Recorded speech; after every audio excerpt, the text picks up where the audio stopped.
উপজা গাঁওখনত মধুৰ শৈশৱ কৈশোৰ যৌৱন পাৰ হৈ গৈছিল এই বাটেদি গাঁৱৰ পুথিভঁৰালত ভৰি থৈছিলোঁ। এই বাটেদি বিদ্যালয়খনলৈ গৈছিলোঁ। এই বাটেদি মহাবিদ্যালয়লৈ গৈছিলোঁ। আৰু এই যে নামঘৰটো বৰসবাহ ভাওনা শংকৰদেৱৰ তিথি কিমান সুন্দৰতাৰে উদযাপন হৈছিল।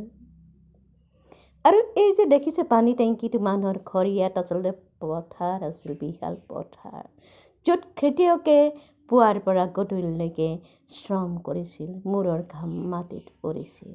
আৰু এই পথটো বোকাময়ী আছিল, খোজকাঢ়ি কিন্তু তেতিয়া বহুতেই ভাল লাগিছিল।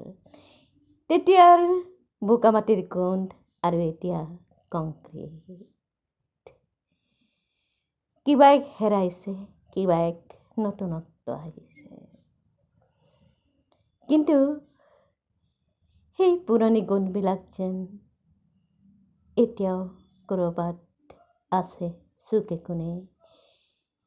এজুৰি বগলী আৰু এই পানীখিনি গাঁৱৰ পানী, পথাৰৰ পানী। ভাল লাগে ইয়াতে আপোন ভাই ভনীৰ দৰে মোৰ গাঁৱৰ মানুহখিনিক ধন্যবাদ।